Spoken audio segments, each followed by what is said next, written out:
Apa kabar pemirsa TVR Parlemen dimanapun Anda berada, berjumpa lagi dalam program TVR 17 bersama saya Vincent Aldi. Dan tepat pukul 17 waktu Indonesia Barat, kami hadirkan kepada Anda sejumlah informasi paling baru dan menarik seputar kinerja dan kegiatan DPR RI yang telah disajikan oleh redaksi TVR Parlemen. Dan pemirsa TVR Parlemen, inilah TVR 17 selengkapnya.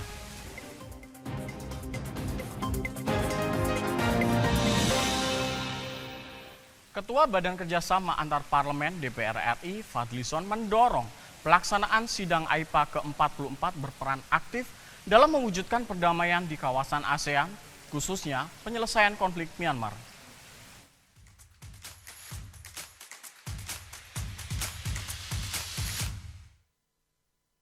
Ketua Badan Kerjasama Antar Parlemen DPR RI, Fadlizon, mendorong pelaksanaan sidang AIPA ke-44 berperan aktif dalam mewujudkan perdamaian di kawasan ASEAN, khususnya penyelesaian konflik Myanmar. Dalam rangkaian sidang AIPA ke-44 di Jakarta, Fadlizon menyayangkan sikap pemerintah Myanmar yang belum melaksanakan 5 poin konsensus, di mana masih terjadi tindak kekerasan yang mengakibatkan lebih dari 6.000 korban jiwa. Ia mendorong rezim yang saat ini berkuasa Myanmar, yakni junta militer Myanmar, untuk membuka diri dan berdialog dengan semua pihak dengan harapan konflik di Myanmar dapat diselesaikan secara damai. Masalah internal yang masih pelik ya, dan kita juga berharap Myanmar menerapkan 5 point consensus atau 5 kesepakatan itu, dan ternyata sejauh ini belum ada kemajuan yang berarti, masih ada tindak kekerasan di sana, ada 6.000 orang lebih yang meninggal selama beberapa tahun ini.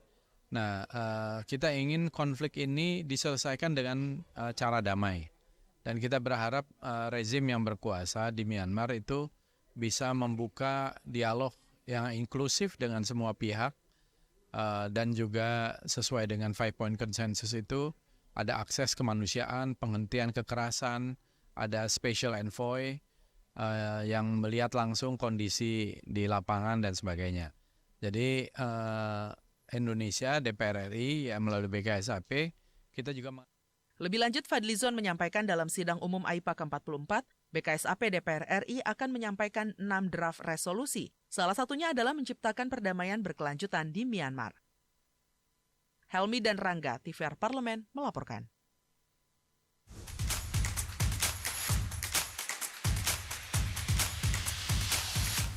Badan Kerjasama Antar Parlemen DPR RI mendorong resolusi pemeliharaan perdamaian ASEAN yang diharapkan dapat menyelesaikan konflik Myanmar dan menekan terjadinya tindakan kejahatan internasional.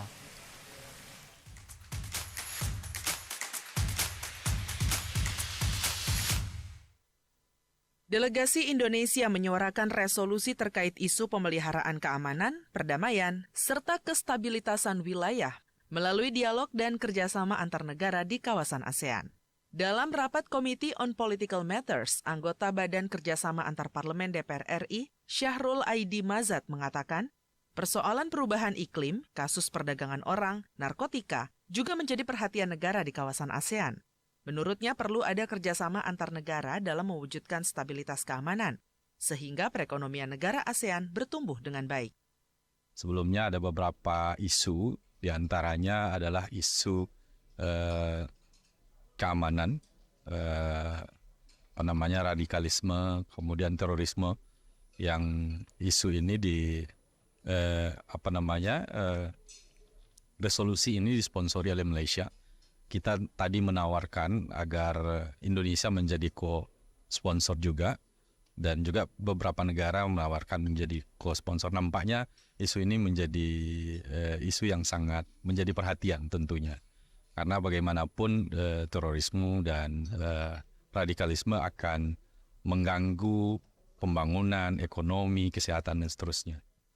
Syahrul menambahkan BKSAP DPR RI juga mendorong resolusi untuk mengatasi ancaman terorisme, ekstremisme, dan radikalisme yang masih kerap terjadi di kawasan ASEAN.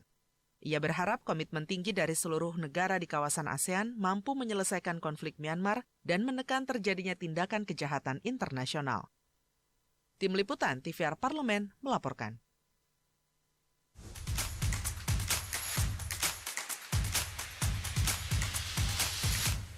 Wakil Ketua Badan Kerjasama Antar Parlemen DPR RI mendorong implementasi kebijakan ekonomi di kawasan ASEAN dapat lebih berkualitas dan ramah lingkungan.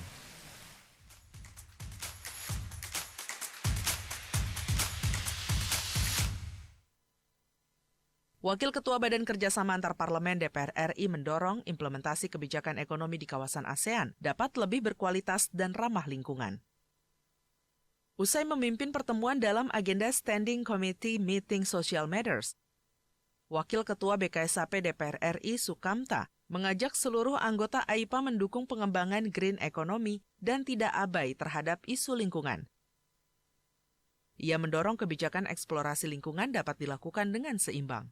Menurutnya, pertumbuhan ekonomi dan kesejahteraan masyarakat juga harus diikuti dengan kelestarian alam. Ya, ketika AIPA ini mendorong ASEAN, parlemen yang responsif terhadap ASEAN yang stabil, artinya dari sisi keamanan, politik, sosial itu aman, tapi juga prosperous, sejahtera. Nah, kesejahteraan ini bukan sekedar mengejar kesejahteraan mengabaikan lingkungan, ya, tapi kesejahteraan yang tetap memperhatikan manusianya sejahtera, buminya sejahtera, flora faunanya sejahtera juga gitu, sehingga bumi tetap terjaga walaupun kita tumbuh tinggi. Lebih lanjut, Sukamta mengungkapkan tidak ada kendala signifikan dalam pembahasan green economy yang merupakan bagian dari draft resolusi Parlemen Indonesia pada sidang AIPA ke-44. Mengingat konsep green economy juga salah satu bentuk dukungan kepada Paris Agreement. Helmi dan Rangga, TVR Parlemen, melaporkan.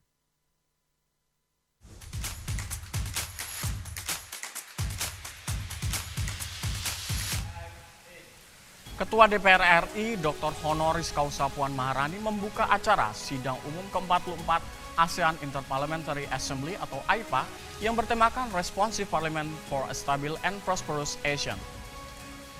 Dan informasinya akan kami hadirkan sesaat lagi, untuk itu tetaplah di TVR 17.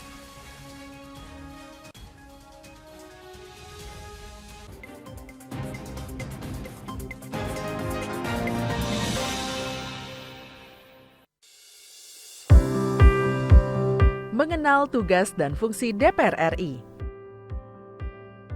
Dewan Perwakilan Rakyat atau DPR adalah lembaga negara yang mewakili aspirasi rakyat. Kehadiran DPR RI merupakan salah satu bukti bahwa Indonesia merupakan negara demokrasi. Sebagai salah satu lembaga perwakilan rakyat, apa saja tugas dan fungsi yang diemban DPR RI? Berdasarkan pasal 20A ayat 1 Undang-Undang Dasar 1945, DPR memiliki 3 fungsi, yakni fungsi legislasi, anggaran, dan pengawasan. Tugas dan wewenang DPR berbeda untuk setiap fungsinya. Yang pertama, fungsi legislasi. Menyusun program legislasi nasional atau prolegnas, menyusun dan membahas rancangan undang-undang, menerima rancangan undang-undang yang diajukan oleh DPD, membahas rancangan undang-undang yang diusulkan oleh Presiden ataupun DPD, menetapkan undang-undang bersama dengan Presiden, menyetujui atau tidak menyetujui peraturan pemerintah pengganti undang-undang yang diajukan oleh Presiden untuk ditetapkan menjadi undang-undang. Yang kedua, fungsi anggaran. Memberikan persetujuan atas rancangan undang-undang tentang APBN yang diajukan oleh Presiden. Memberikan persetujuan terhadap pemindah-tanganan aset negara maupun terhadap perjanjian yang berdampak luas bagi kehidupan rakyat yang terkait dengan beban keuangan negara. Menindaklanjuti hasil pemeriksaan atas pengelolaan dan tanggung jawab keuangan negara yang disampaikan oleh BPK. Memperhatikan pertimbangan DPD atas rancangan undang-undang tentang APBN dan rancangan undang-undang terkait pajak, pendidikan, dan agama. Yang ketiga, fungsi pengawasan. Fungsi pengawasan, DPR bertugas melakukan pengawasan terhadap pelaksanaan Undang-Undang APBN dan kebijakan pemerintah, serta membahas dan menindaklanjuti hasil pengawasan yang disampaikan oleh DPD. Demikian penjelasan tentang tugas dan fungsi DPR menurut Undang-Undang. Informasi ini dipersembahkan oleh TV dan Radio Parlemen, Biro Pemberitaan Parlemen, dan Sekretariat Jenderal DPR RI.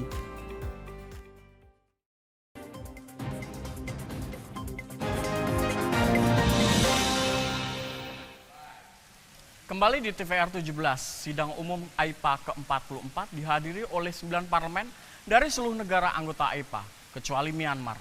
Serta akan hadir pula 18 dari 20 negara peninjau atau observer. Terdapat sejumlah agenda strategis yang perlu menjadi perhatian dalam pertemuan AIPA ke-44. Di antaranya terkait solidaritas dan persatuan negara-negara di kawasan Asia Tenggara. Untuk mengetahuinya informasi selengkapnya, mari kita simak laporan mendalam yang telah dihimpun oleh tim redaksi TV Parlemen dalam segmen Editorial Parlemen berikut ini.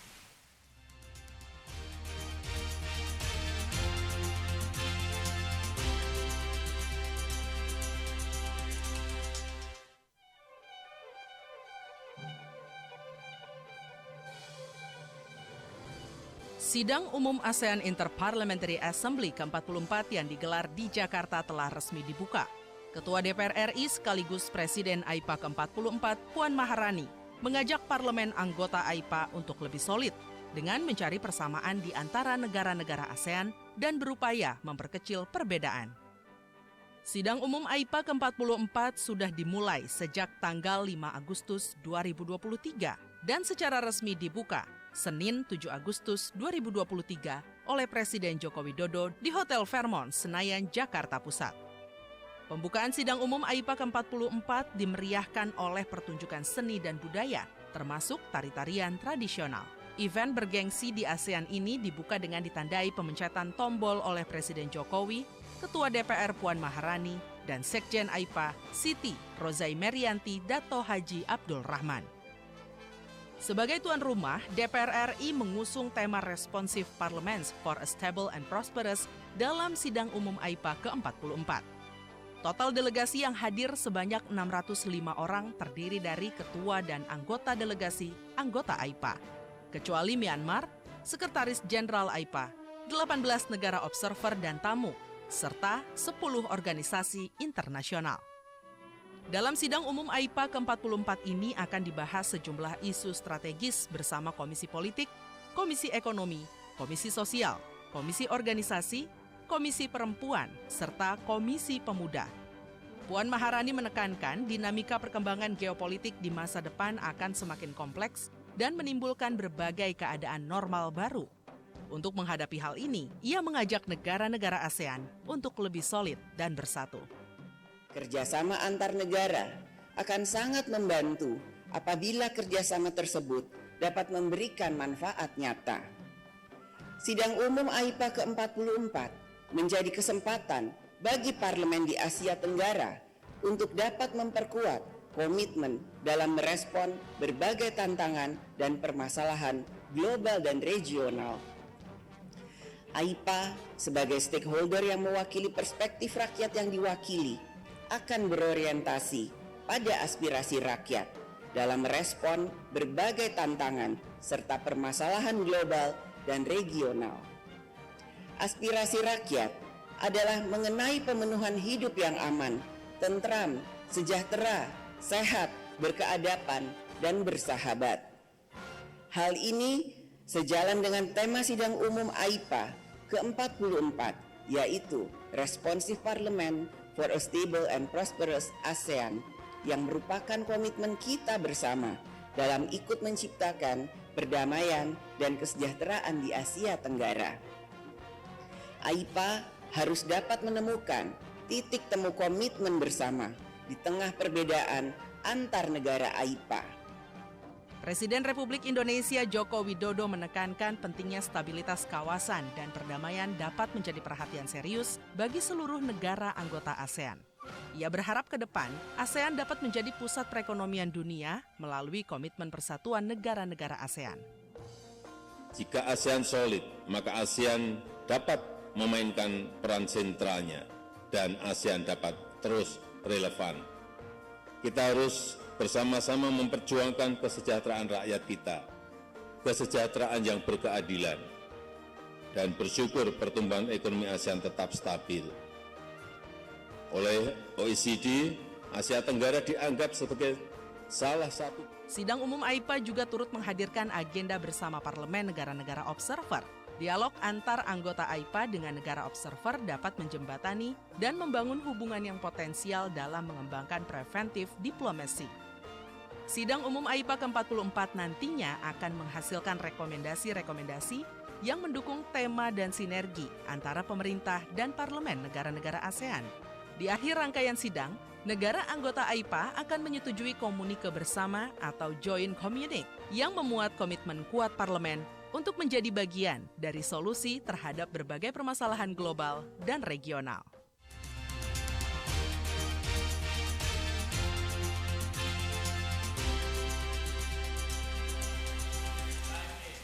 Sidang Komite untuk Perempuan Parlemen atau ASEAN Interparliamentary Assembly atau WAIPA mendorong parlemen seluruh negara di Asia Tenggara untuk mengoptimalkan kebijakan memperhatikan kesenjangan partisipan dari akses antara laki-laki dan perempuan.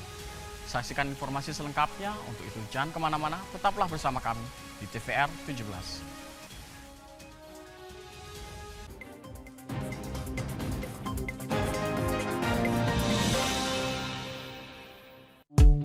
DPR RI memiliki fungsi diplomasi dalam menjalankan politik luar negeri sesuai dengan pasal 116 Undang-Undang MD 3. Kontribusi aktif BKSAP DPR RI memainkan peranan penting dalam memenangkan persaingan global melalui IPU, IPA, IPPF, AIPA, dan PUIK.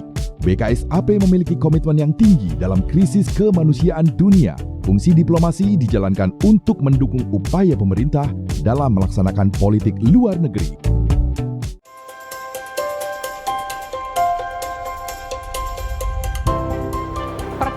Dalam sejarah Indonesia, tahun 2024 kita mengadakan pemilu serentak, legislatif dan eksekutif baik di tingkat pusat maupun daerah. Catat waktunya, Rabu 14 Februari 2024. Untuk pemilihan legislatif, Anda akan memilih anggota DPD, anggota DPR, anggota DPRD Provinsi, dan anggota DPRD Kabupaten atau Kota. Selain pemilu legislatif, Anda juga akan memilih presiden dan wakil presiden loh pemirsa. Di bulan November, tepatnya Rabu 27 November 2024, juga akan diadakan pemilihan kepala daerah atau pilkada serentak. Dalam pilkada nanti, Anda akan memilih gubernur dan wakil gubernur, bupati dan wakil bupati, serta wali kota dan wakil wali kota.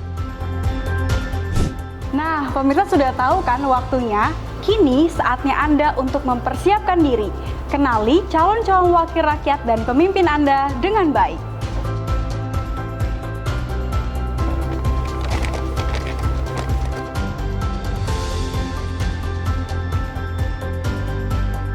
Jangan sampai kesempatan untuk memilih calon wakil rakyat dan pemimpin Anda terlewat begitu saja. Ayo ramaikan pesta demokrasi pemilu 2024 dengan meriah. Demi masa depan bangsa Indonesia.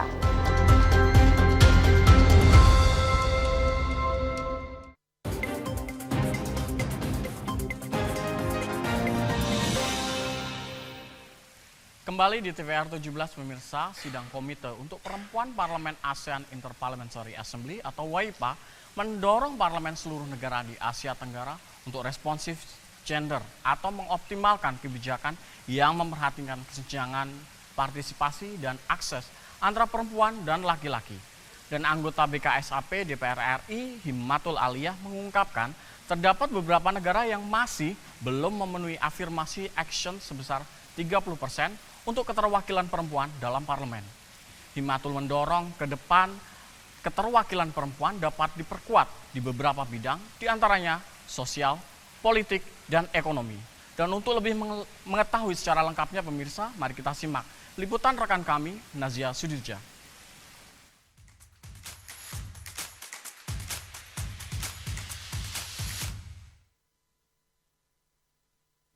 Baik pemirsa TVR Parlemen, seperti yang diketahui bahwa sidang umum AIPA ke-44 ini juga akan membahas isu penting terkait dengan perempuan, yakni terkait dengan kesetaraan gender dan juga keterwakilan perempuan dalam politik. Dan untuk mengetahui lebih lanjut terkait dengan isu tersebut, saya akan berbincang dengan salah satu anggota dari Badan Kerjasama Antar Parlemen DPR RI, yakni Ibu Himatul Aliyah dari fraksi Gerindra. Dan baik Ibu, terkait dengan pembahasan yang baru saja juga dibahas di dalam WAIPA ya Bu, mengenai isu perempuan tersebut, saat ini perkembangannya seperti apa nih Bu? Iya, tadi kita sudah membahas berbagai hal ya dalam meningkatkan kemampuan perempuan dalam masuk dalam affirmative action untuk bisa keterwakilan perempuan. Tadi kita sudah mengusulkan harus ada batas minimal, namun mengingat berbagai negara tentu berbeda-beda peraturan kebijakannya, kita hanya mengajukan affirmative action untuk peningkatan kualitas ataupun kuota perempuan di parlemen. Afirmasi action ini seperti apa nih, bisa dijelaskan Bu? Ya, kalau di Indonesia kan sudah 30%. Namun meskipun sudah ada aturan 30%, pelaksanaannya di lapangan kadang-kadang kita juga mendapatkan kesulitan-kesulitan. Oleh karena itu kemarin di 2019 kita hanya mampu memenuhi 20,8%. Nah, ini sedang kita coba perjuangkan bagaimana meningkatkan peran perempuan dalam berbagai sektor, termasuk dalam bidang politik, sosial, dan ekonomi yang menjadi isu sentral kita untuk perempuan bisa lebih berdaya dalam berbagai sektor tersebut. Sebetulnya nih Bu, apa sih faktor yang menyebabkan Indonesia juga salah satunya yang memiliki tadi afirmasi action itu masih 21% saat ini ya Bu, belum memenuhi 30% yang seperti diharapkan. Itu sebenarnya dari Indonesia, faktor apa nih yang menyebabkan hal tersebut? Banyak faktor ya, kadang kita tidak bisa menyamaratakan semua provinsi ya. Ada satu provinsi yang tertinggi misalnya Bengkulu mampu memenuhi di atas batas 30, ada 75%. Bahkan di dapil saya DKI Jakarta 2 itu juga bisa sampai sekitar lebih dari 50% keterwakilan perempuan dari satu dapil. Ada satu dapil yang tidak ada sama sekali. Jadi saya pikir memang kesulitannya berbeda-beda ya di berbagai tingkatan, karena memang kita Indonesia ini kan memang bervariasi ya, demografinya juga berbeda-beda, sehingga memang perlu ada aturan yang cukup kuat bagi kita perempuan untuk bisa diakomodir, karena kami juga tadi banyak mengusulkan berbagai hal untuk penguatan diantaranya melalui pendidikan politik, kemudian juga pendidikan untuk meningkatkan kualitas perempuan, kemandirian secara ekonomi, dan juga sosial politiknya juga bisa kita lebih perkuat lagi, karena di lapangan kadang-kadang masih ada stigma yang menyatakan bahwa perempuan itu tidak cocok untuk menjadi pemimpin. Nah, itu stigma itu kan yang harus kita rubah, bahwa menjadi wakil rakyat itu adalah masalah keterwakilan ataupun representasi, bukan pemimpin ya, karena kita akan mengakomodir kebijakan-kebijakan, aspirasi-aspirasi yang akan kita olah menjadi kebijakan yang berpihak pada perempuan. Ini dari resolusi yang tadi dihasilkan dari pertemuan WAIPA ini sudah sejauh ini sudah seperti apa nih Bu? Ya, intinya semuanya untuk meningkatkan pemberdayaan perempuan dalam 3 sektor tadi ya, sosial, politik, dan ekonomi. Kita mendorong itu semua, hanya saja beberapa negara masih ada rasa misalnya tentang tadi kita ada sedikit, kok ini justru dari negara yang keterwakilan perempuannya tinggi kok masih agak ragu-ragu untuk kita afirmasi action gitu. Mungkin memang kebijakan negaranya yang belum sampai saat itu. Tidak semua negara ASEAN bisa sampai kepada posisi yang minimal critical mass seperti kita di Indonesia ya. Jadi misalnya negara-negara banyak lah yang masih di bawah itu. Terima kasih Bu atas waktunya.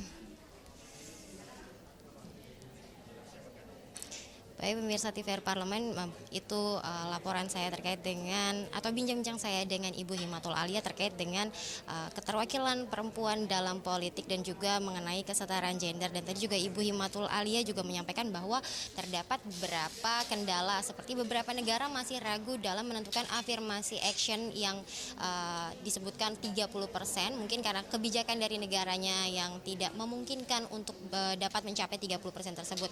Namun ya memang dari kesepakatan yang didapati bahwa memang anggota ASEAN atau anggota dari AIPA ini menginginkan bahwa perempuan memiliki peran dalam politik dan ekonomi, sosial dan juga budaya. Dan tadi juga disampaikan bahwa untuk memenuhi keinginan tersebut diharapkan perempuan juga memiliki kualitas yang tinggi dengan didukung dari pendidikan juga dan juga dukungan-dukungan dari pemerintah. Dan pemirsa, itu yang dapat saya laporkan terkait dengan isu mengenai perempuan. Saya Nazia Sudirja melaporkan untuk TVR Parlemen.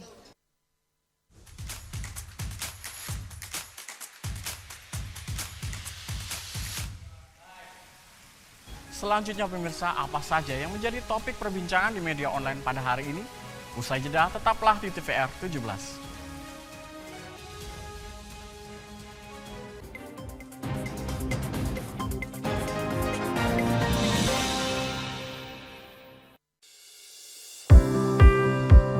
Mengenal tugas dan fungsi DPR RI.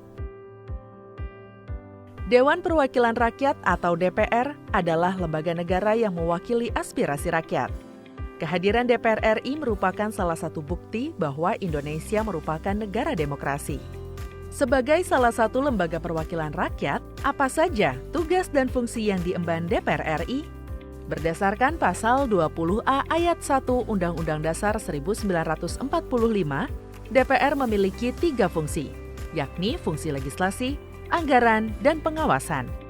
Tugas dan wewenang DPR berbeda untuk setiap fungsinya. Yang pertama, fungsi legislasi. Menyusun program legislasi nasional atau prolegnas, menyusun dan membahas rancangan undang-undang, menerima rancangan undang-undang yang diajukan oleh DPD, membahas rancangan undang-undang yang diusulkan oleh Presiden ataupun DPD, menetapkan undang-undang bersama dengan Presiden, menyetujui atau tidak menyetujui peraturan pemerintah pengganti undang-undang yang diajukan oleh Presiden untuk ditetapkan menjadi undang-undang. Yang kedua, fungsi anggaran.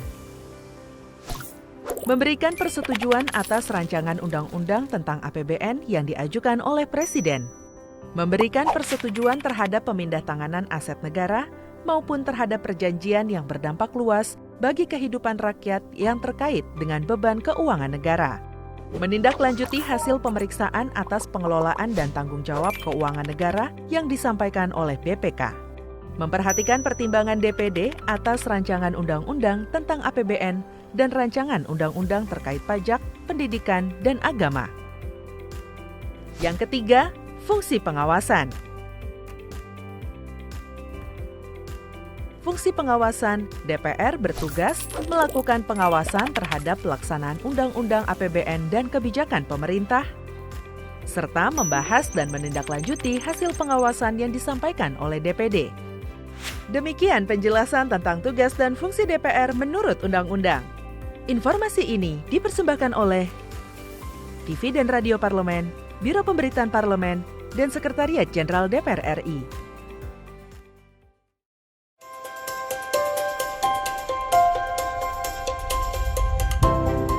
Pertama dalam sejarah Indonesia, tahun 2024 kita mengadakan pemilu serentak, legislatif dan eksekutif baik di tingkat pusat maupun daerah.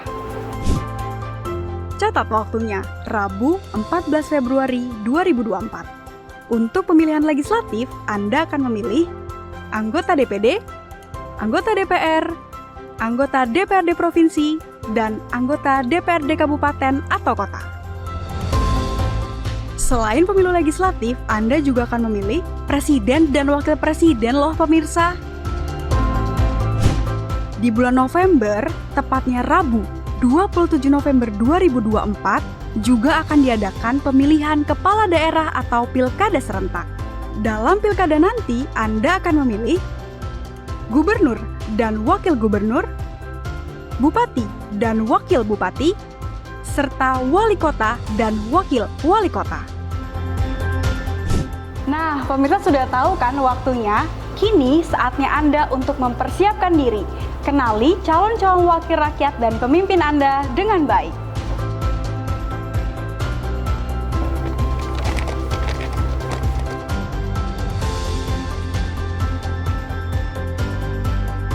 Jangan sampai kesempatan untuk memilih calon wakil rakyat dan pemimpin Anda terlewat begitu saja. Ayo ramaikan pesta demokrasi pemilu 2024 dengan meriah. Demi masa depan bangsa Indonesia.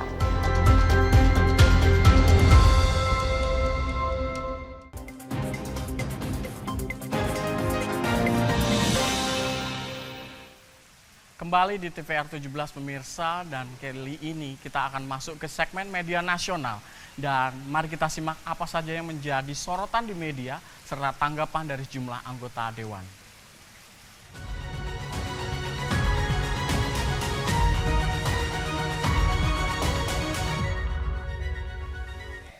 Berita pertama pemirsa yang menjadi headline di media online yaitu Komisi 10 DPR RI apresiasi kontingen dari Indonesia di FISU World University Games Chengdu.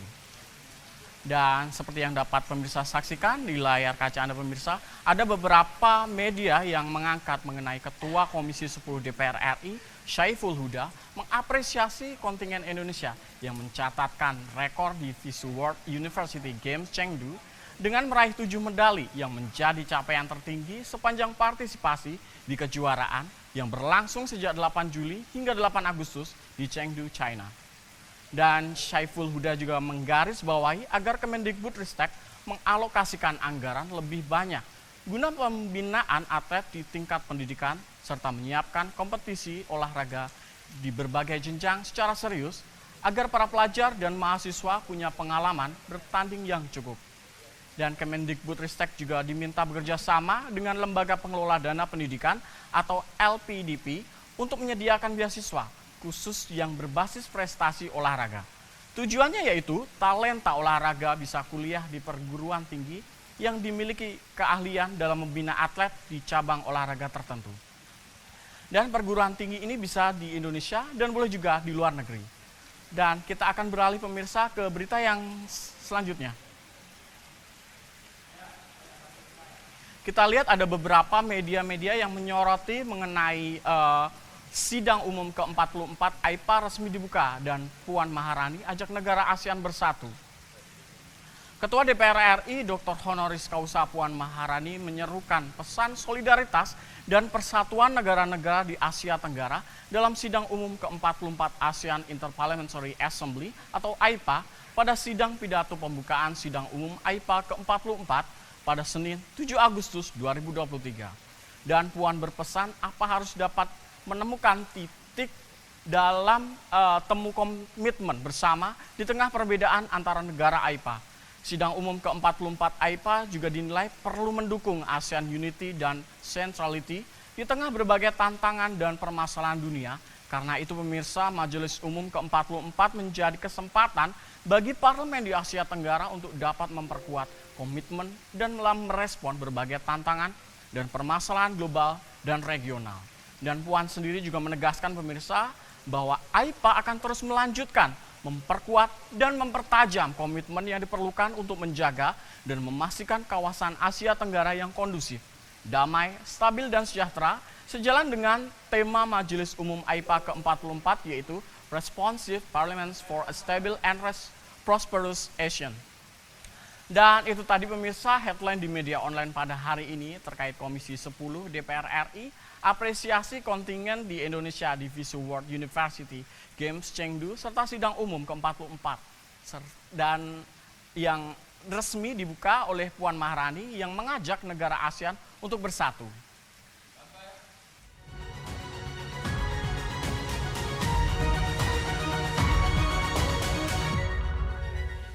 Dan pemirsa TVR Parlemen, segmen media online tadi sekaligus menutup program TVR 17 edisi sore hari ini. Saya Vincent Aldi beserta seluruh kru TVR Parlemen yang bertugas mengucapkan terima kasih dan undur diri dari hadapan Anda. TVR Parlemen, referensi Indonesia.